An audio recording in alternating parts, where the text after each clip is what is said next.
اعوذ باللہ من الشیطان الرجیم بسم اللہ الرحمن الرحیم۔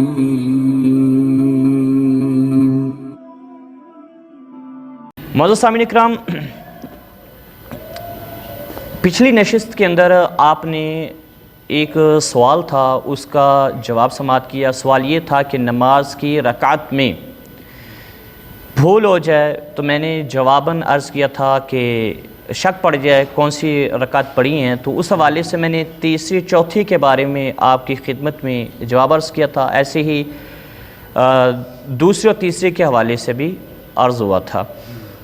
تو آج میں آپ کو اسی متعلقہ سوال اور اس ایسے ہی جواب آپ کی سماعتوں کی نظر کرنا چاہوں گا۔ وہ یہ ہے کہ اگر نماز کی رکعتوں میں 4 رکعت والی نماز میں شک ہوا ہے، لیکن ابتدا میں ہی شک ہو گیا ہے، یعنی پہلی میں اور دوسری میں شک ہو گیا ہے، نماز شروع کی ہے اور نماز شروع کرنے کے دیر بعد اب اسے خیال نہیں آ رہا کہ شاید میں 1 رکعت پڑھ چکا ہوں، پہلی پڑھ رہا ہوں یا دوسری پڑھ رہا ہوں، اچانک خیال بھٹکا اور بھول گیا، پہلی دوسری رکعت میں شک ہو گیا، تو کیا کرنا ہوگا؟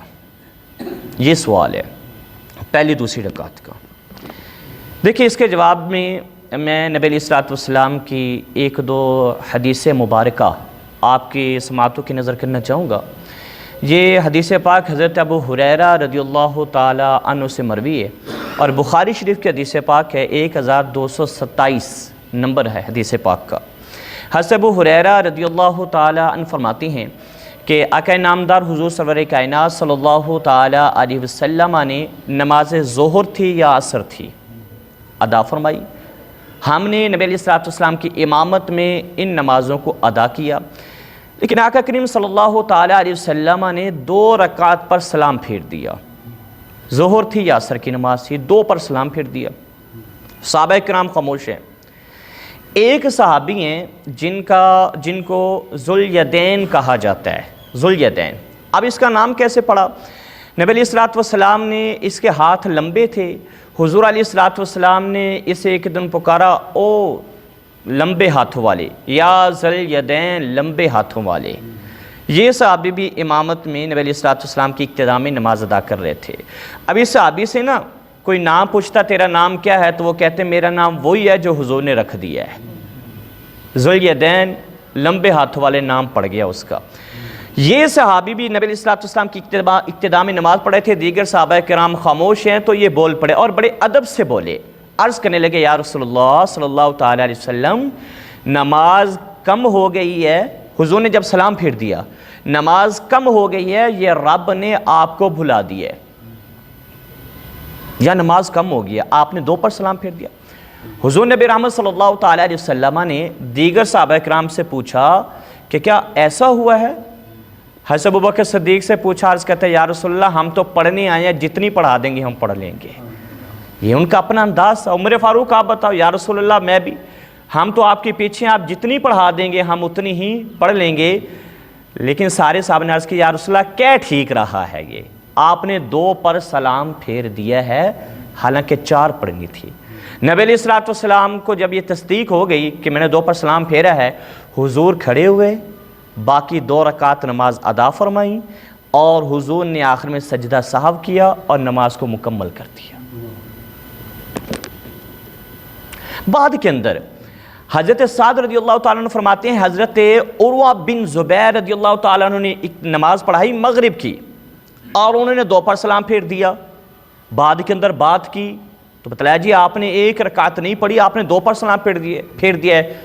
وہ بھی کھڑے ہوئے، باقی لوگ بھی کھڑے ہوئے، مقتدی جتنے بھی تھے، اور انہوں نے 1 رکعت اور ادا کی۔ کیا کیا؟ آخر میں سجدہ سہو کیا اور نماز کو مکمل کر دیا، اور فرمانے لگے نبی علیہ الصلوۃ والسلام نے ایسا ہی کیا تھا، ایسا ہی کیا تھا۔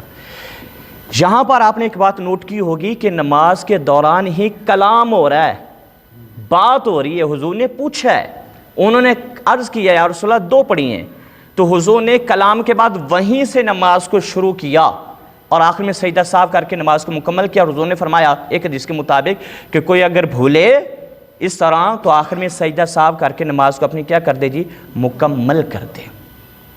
اب یہ ذہن میں آ رہا ہے کہ انہوں نے درمیان میں کلام کیا تھا، تو آپ کو اس کا جواب بھی دے دوں، یہ اس وقت کی بات تھی جب نماز میں کلام کرنا منع نہیں تھا، یہ بات ذہن میں رکھیں گے، یہ اس وقت کی بات تھی۔ حضور نے ان سے بات کی، حضرت سعد رضی اللہ تعالیٰ عنہ نے بھی بات کی تھی، پھر انہوں نے کہا تھا نبی علیہ الصلوۃ والسلام نے اس طرح کیا ہے، تو آقا نامدار علیہ الصلوۃ والسلام نے پھر بعد کے اندر حضرت عبداللہ بن مسعود کی روایت ہے، دوران نماز کلام کرنے سے منع فرما دیا۔